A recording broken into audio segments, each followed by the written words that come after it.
ETF index mutual funds నేర్చుకుని stock మార్కెట్లో రాణించాలనుకుంటున్నారా? వెంటనే ఈ నెంబర్కి కాల్ చేయండి. సుమన్ టీవీ ప్రేక్షకులందరికీ స్వాగతం. మాఘమాసం మొదలవబోతోంది.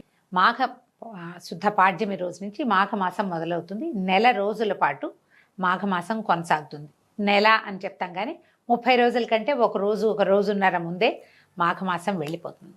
అయితే ప్రతి నెల మాసాలు మారుతూనే ఉంటాయి. ఏమిటి ఈ మాఘమాసం ప్రత్యేకత అంటే, మనకి ప్రత్యేకమైన మాసాలు కొన్ని చెప్పబడతాయి. చైత్రం నుంచి ఫాల్గుణ మాసం దాకా మొత్తం 12 తెలుగు నెలల్లో ఒక్కొక్క మాసానికి ఒక్కొక్క ప్రత్యేకత ఉంది. కొన్ని మాసాలలో విరివిగా పూజలు, వ్రతాలు, నోములు, పర్వదినాలు, పండుగలు, మనం విశేషంగా 10 రోజులు జరుపుకునే పండుగలు కూడా ఉంటాయి. కొన్ని మాసాలు కొంచెం సాధారణంగా వెళ్తుంటాయి. ఆ మాస ప్రత్యేకత దానిది. అయితే మొన్నటి వరకు మనం కార్తీక మాసంలో పొద్దున్నే తెల్లవారుజామునే లేచి వాపీకూప తటాకాదుల్లో స్నానం చేసి, తర్వాత శివారాధన, విష్ణువారాధన, సాలగ్రామార్చన, ఉసిరి చెట్టు కింద దీపం పెట్టడం, ఉసిరి కాయల్లో దీపం పెట్టడం, ఉసిరి చెట్టుకి పూజ చేయటం, అటువంటి ఎన్నో విశేషాలతోటి ఒక పూర్తి మాసాన్ని మనం కార్తీకంతో జరుపుకున్నాం. ఆ మాసంలో పురాణ శ్రవణము, పురాణ కథనము కూడా చాలా విశేషమైన విషయం. అప్పుడు మనం కార్తీక పురాణం చెప్పుకున్నాం, మీరందరూ విన్నారు కూడా. కార్తీకం తర్వాత వచ్చిన మార్గశిరం కూడా అత్యంత విశేషమైనది, అత్యంత ఫలప్రదమైనది. ఎట్లా మార్గశిర మాసంలో వచ్చేటువంటి ధనుర్మాసం చాలా ప్రత్యేకమైంది. ధనుర్మాసపు చివరిలోనే కొంత మటుకు వెళ్ళిపోయిన తర్వాత మనకి సూర్యుడు మకర సంక్రమణం చెందుతాడు. సూర్యుడు మకరంలోకి వచ్చేసరికల్లా ఈ మకర సంక్రాంతి రోజునే మహాపుణ్యకాలం అని, అక్కడి నుంచి ఉత్తరాయణం మొదలవుతుందని చెప్తాం. ఈ ఉత్తరాయణం అంటే ఏమిటి? సూర్యుడు తన నడకని కొంచెం కొన్ని డిగ్రీల ఉత్తరం వైపుకి వాలి నడవడం మొదలు పెడతాడు. ఈ నడక వాలి మొదలుపెట్టే కాలం అత్యంత ఫలప్రదమైన కాలమని, ఉపాసనా కాలమని చెప్తారు. అయితే దీంట్లో ఈ సూర్యుడు నడక మొదలు పెట్టంగానే వస్తున్నటువంటి లేదా మధ్యలో ఉన్నటువంటి పుష్యమాసము శూన్యమాసంగా చెప్పబడుతుంది. సూర్యుడి నడక మనకి చాలా ముఖ్యమైనప్పటికీ పౌష్యము సగం ఉన్నది కదా, ఇంకా అదేమో శూన్యమాసంగా చెప్తారు. శూన్యమాసం వెళ్ళిపోగానే మొదలయ్యేటువంటి ఈ మాఘమాసము చాలా విశేషమైనది. ప్రత్యేకమైన పర్వదినాలు ఉన్నాయి. మాసం అంతా కూడా సూర్యారాధన చాలా విశేషంగా చేయబడుతుంది. సూర్యారాధన ఎట్లా చేయాలి, సూర్యుడికి ప్రత్యేకంగా పూజ చేసే విధానాలు ఉన్నప్పటికీ ఏ విధానము తెలియని వాళ్ళు కూడా సూర్యుడిని సులభంగా ఉపాసన చేసుకోవచ్చు. ఉపాసన అనగానే అదేదో పెద్ద బ్రహ్మాండమైన విషయంగా కనపడుతుంది, వినపడుతుంది, కానీ ఏమీ లేదు. పొద్దున్నే స్నానం చేయటం, సూర్యుడికి ముఖం చూపించటం, చూడడమే. ఎదురుగుండా సూర్యబింబానికి ఇలా ఆయన ఇట్లా బయటకు వస్తూ ఉంటాడు, మనం చక్కగా ఎదురుకుండా నిలబెడతాం. సుస్నాతులై చక్కగా స్నానం చేసి, దీనికోసం మళ్ళీ మనం నదికో వాపీకూప తటాకాదులకో వెళ్ళక్కర్లా, ఇంట్లో స్నానం చేసినా సరిపోతుంది. వాపీకూప తటాకాదులకి ఏదైనా నదీ స్నానము, సముద్ర స్నానము చేస్తే మరింత ఫలప్రదము, విశేషము. చెయ్యలేకపోయినా తప్పులేదు. ఇంట్లో స్నానం చేసిన సూర్యోదయం అవ్వగానే సూర్యబింబాన్ని చూసి, మనకి అవకాశం ఉండి కుదిరితే ఓ చిన్న రాగి పాత్రలో కాసిన మంచినీళ్ళు తీసుకుని, అందులో ఓ తులసి దళమో 2 అక్షింతలో ఓ చిన్న పువ్వో వేసి సూర్యుడికి ఆ చెంబు చూపించి నమస్కారం చేసి, ఆ చెంబులో ఉన్న నీళ్ళని సూర్యుడి కోసం అర్ఘ్యమిస్తున్నట్టుగా భావించి, మంత్రాలు వచ్చిన వాళ్ళు మంత్ర విధానం చెప్పుకుంటారు, మనకి రాదు, మనం ఇలా చేయొచ్చు. ఏదైనా పచ్చని చెట్టులో ఆ నీరుని సూర్యుడికి చూపిస్తూ కనుక పోసేస్తే సూర్యారాధన పూర్తయిపోయినట్టే. మీరు విశేషంగా చక్కగా పాలతోటి పాయసం ఉండి నివేదన పెడతాము అంటే మహత్తరంగా ఉంటుంది. అది సాగకపోయినా నమస్కారము, అర్ఘ్యప్రదానము చాలా విశేషాన్ని సంతరించుకున్నాయి. ఈ నెల రోజులు కనుక సూర్యారాధన, సూర్యోపాసన చేసిన వాళ్ళకి ఆరోగ్యం సిద్ధిస్తుంది అని చెప్తారు. ఇది చాలా విశేషమైనదని, ఎన్నో రకాల పాపాలు చేసిన వాళ్ళు కూడా ఈ ఉపాసన వల్ల దాన్ని పోగొట్టుకోగలుగుతారని చెప్తారు. కార్తీక మాసంలో లాగానే ఈ మాఘమాసంలో కూడా మాఘ పురాణం వింటాం, అంటే మాఘమాస మహాత్మ్యాన్ని వినడం కూడా చాలా మంచి విషయం. మాఘమాస వైశిష్ట్యాన్ని చెప్పేవాళ్ళు, వినేవాళ్ళు కూడా తరిస్తారని, ఎన్నో రకాల పాపాలు అవి పోగొట్టుకోవచ్చని, తర్వాత ఆరోగ్యం కూడా సిద్ధిస్తుందని చాలా విశేషంగా చెప్పబడింది. ఈ రోజు నుంచి రోజు పొద్దున్నే లేదా ముందు రోజు సాయంత్రమైన మనం మాఘ పురాణం చెప్పుకుందాము. సాయంకాలము రిలే మన వాళ్ళు ట్రాన్స్మిట్ చేస్తారు, పొద్దున కూడా వస్తుంది. కుదిరితే ముందు రోజే వినండి, లేదా మర్నాడు పొద్దున, మధ్యాహ్నం, సాయంత్రం, రాత్రి లోపల ఎప్పుడు కుదిరితే అప్పుడు మాఘమాస వైశిష్ట్యాన్ని తప్పకుండా వినండి. ఇది ఒక మంచి అవకాశం కదా. సోషల్ మీడియా వచ్చాక మనకి చాలా మంచి మంచి అవకాశాలు లభిస్తున్నాయి. అందులో ఈ పురాణ శ్రవణాలు ఒకటి. పుస్తకం మనమే తెచ్చుకుని చదువుకోగలిగితే చాలా బాగుంటుంది. కానీ మరి అది పని చేయగలమో లేదు. చేయగలిగిన వాళ్ళు చక్కగా పుస్తకం పెట్టుకుని దేవుడి దగ్గర కూర్చున్నప్పుడే పూజ చేసేసుకోవటము, మాఘ పురాణం చదువుకోండి. అవకాశం లేని వాళ్ళు హాయిగా వినండి, చక్కగా చెప్తాను, సంతోషంగా విని పూజ చేసుకోవటము సింపుల్ పూజే. కానీ తప్పకుండా సూర్యారాధనని మీ జీవితంలో భాగం చేసుకోండి. పిల్లలకు కూడా దీన్ని అలవర్చండి. సో ఇవాళ నుంచి మన మాఘ పురాణం మొదలు పెడతాం. ఏం చెప్తున్నారో చూద్దాం. మాఘ పురాణంలోని మొదటి అధ్యాయంలో ఉన్నాం. భరతభూమి పవిత్రమైన పుణ్యభూమి. ఇందు నైమిషారణ్యము సకల పురాణ పురుషులకు, మహాయోగులకు, మహర్షులకు నిలయమైనది. అందు సౌనకాది మహామునులు లోక కళ్యాణార్థము ఒక మహాయజ్ఞాన్ని తలపెట్టారు. మరి మహర్షుల జీవితం అంతా మానవ శ్రేయస్సు కొరకే కదా. నిజంగా చూడండి, మనకి 12 నెలలు ఉన్నాయి.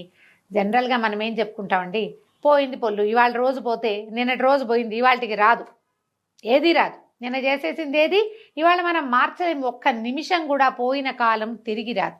కానీ మనకి నెలలు మాత్రం తిరిగి వస్తాయి, ఆ ఋతువులు తిరిగి వస్తాయి, పర్వదినాలు తిరిగి వస్తాయి. ఈ సంవత్సరం మాఘమాసం ఏమీ చేయలే, పొద్దున్నే ఒక్కరోజు కూడా పొద్దున్నే లేచి సూర్యుడి మొహం చూడలేదు. వచ్చే సంవత్సరం చూడు పోని, నిరుడు చూడలేదు, ఈ ఏడాది చూసేందుకు మనకు అవకాశం ఇస్తుంది. మిగిలినవన్నీ వెళ్ళిపోతాయి, కానీ ఇవి మాత్రం వెళ్ళవండి.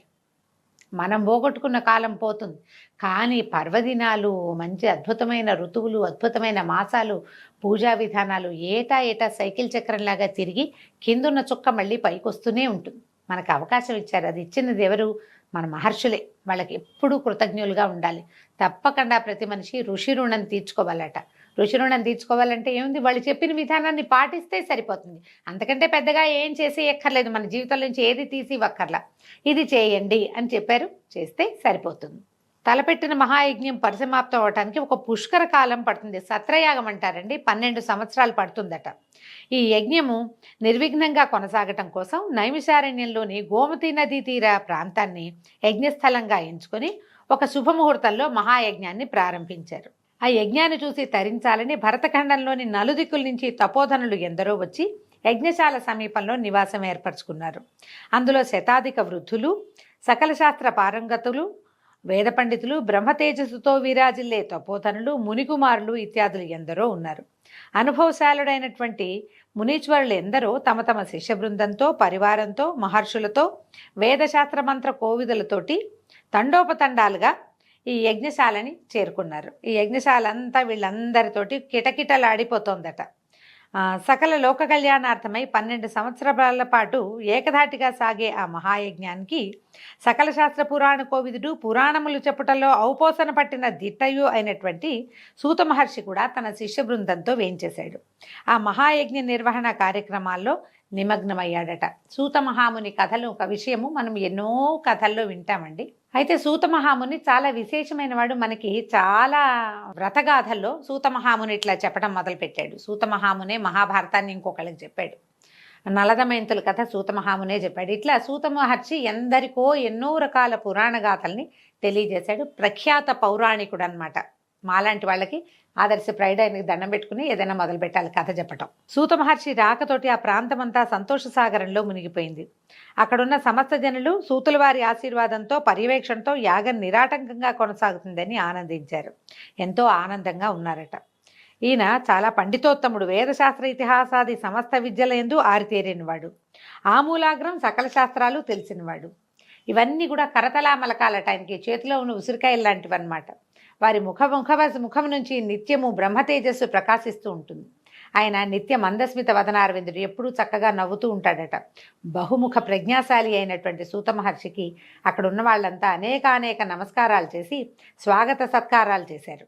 ఆయన్ని వేనోళ్ళ పొగిడారు. నీ వల్ల నీ రాక మాకందరికీ ఆనందదాయకంగా ఉంది, నీ వల్ల ఈ సభా వేదిక అన్నీ పావనమైనాయని పదే నమస్కారాలు చేసుకుంటూ ఏమన్నారంటే, ఇంత రోజుల నుంచి మేము ఇక్కడికి వస్తూ నువ్వు వస్తావని ఎదురు చూస్తున్నాము.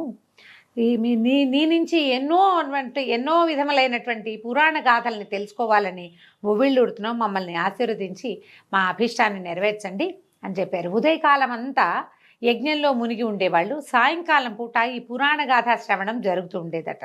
ఆయన వాళ్ళందరి కోరికని గ్రహించి, జనులారా, లోక కళ్యాణార్థం ఇంతటి మహాయజ్ఞాన్ని తలపెట్టడం నాకెంతో ఆనందాన్ని కలగజేస్తోంది. ఇది ఎంతో శ్లాఘనీయమైంది. యజ్ఞ విరామ సమయంలో మీరు నా నుంచి పురాణ గాథలు వినాలని అనుకోవటం కూడా చాలా అభినందించవలసిన విషయము. పుణ్యకార్యములందు పురాణ ప్రవచనములు చేయుట మిక్కిలి పుణ్యదాయకము. మిమ్మల్ని అందరినీ నా శక్తి కొద్దీ పురాణ ప్రవచనం చేసి తృప్తిపరచగలను. ఇదే నా విద్యుక్త ధర్మం. తప్పకుండా మీ కోరిక నెరవేరుస్తానని చెప్పాడు. ముందంతా యాగంలో మునిగారు. చాలా పనులు ఉంటాయి యజ్ఞం అంటే. ఇప్పుడే యజ్ఞాలు చాలా పెద్దవండి. పురాతన కాలంలో ఇన్ని అవకాశాలు లేని చోట అప్పుడు మరింత కష్టంగా ఉండేది. యజ్ఞం చాలా పెద్ద క్రియ. సంతోషించి సౌనకాది మునులందరూ కూడా సూత మహర్షిని అర్ఘ్యపాద్యాదులతోటి పూజించి తగు రీతిన సత్కరించి ఉచితాసనం మీద ఆసీనుల్ని జయించారు. సరే, క్రమంగా మొత్తం యజ్ఞము వ్యవహారము అన్నీ మొదలుపెట్టారనమాట. సరే, పొద్దునంతా ఈ వ్యవహారం అయిన తర్వాత సాయంకాలము కొంచెం విశ్రాంతి తీసుకున్న తర్వాత ఆయనకు ఒక ఆసనం ఏర్పరిచి ఆయన అక్కడ కూర్చోబెట్టి ఈ శౌనక మహాముని చెప్తున్నాడు అనమాట. నీ ద్వారా మేము అనేక ఇతిహాస రహస్యాలు అందులో సారాన్ని గ్రహించాం తండ్రి. వీలైనప్పుడల్లా తమరు మాకు అనేక రకాల కథా కాలక్షేపంతో పాటు నీతి శాస్త్రాన్ని కూడా బోధిస్తూనే ఉన్నారు. అయినా కూడా ఇది ఒక అంతులేని సముద్రం వంటిది. మీరు సమస్త లోకాలయందు సంచరిస్తూనే ఉంటారు కాబట్టి సిద్ధపురుషులైన మీ నుంచి ఎప్పటికప్పుడు కొంగొత్త విషయాల్ని నేర్వవలనే కోరికతోటే ఉంటాము. మాకు తెలియని విషయాలు ఏమైనా ఉంటే విరామ సమయాల్లో వినిపించండి. ఇది విరామం కాబట్టి ఇది చెప్పమన్నారట. అయితే ఈయన ఏమన్నాడు, సౌనకాది మునులారా, మీ మనసులోని కోరిక నేను గ్రహించాను. మీరు వినదగిన నాకు తెలిసిన పురాణ గాథలన్నిటి శాయశక్తులా మీకు వినిపిస్తాను. ఈ పుణ్యకథలు చెప్పటం వల్ల, ఇప్పుడు యజ్ఞ సమయంలో చెప్పడం వల్ల మీకు మంచిది, నాకు కూడా మంచిది. శ్రద్ధగా వినండి అని ఒక కథ చెప్పడం మొదలుపెట్టారు. ఏం చెప్తున్నారు వీళ్ళంతా? ఆహా, ధన్యోస్మి అని ప్రతి వాళ్ళు నమస్కారాలు చేశారు. కథలు వినటం ఎవరికైనా ఇష్టమేనండి. కథని ఏదో ఒక గాథ, ఏదో ఒకటి కల్పిత గాథ కాకుండా నిజంగా జరిగినది, ప్రత్యక్ష నిదర్శనం కలిగిన విషయాన్ని సాకల్యంగా ఆమూలాగ్రం శ్రీ నుంచి శుభం వరకు మొత్తం కథ అంతా ఎవరైనా వివరంగా, మళ్ళీ అందులో జరిగిన సంఘటనల్ని ఎంతో కొంత విస్తరంగా చెప్తుంటే ఇంటర్ప్రేట్ చేస్తూ అసలు ఉద్దేశం ఏమిటి, కథాగమనంలో వచ్చినటువంటి విశేషాలని మరింత విశదీకరించి నీతి వాక్యాలతోటి కనుక తెలియజేస్తే జీవితానికి ఎంతో ఉపయోగపడుతుంది. పురాణ శ్రవణం ఎప్పుడు మంచిదేనండి. ఈ సౌనకాది మునులు వాళ్ళంతటి వాళ్ళు ఎంతో తపస్సు చేసుకోగలిగిన వాళ్ళు, స్వయంగా తపస్సులు, ప్రతి వాళ్ళు పండితులు అయినా కూడా మనకంటే పెద్దవాడు చెప్పేది వినాలన్న వినయం ఉండటము ఇక్కడ చాలా విశేషమైన సంగతి.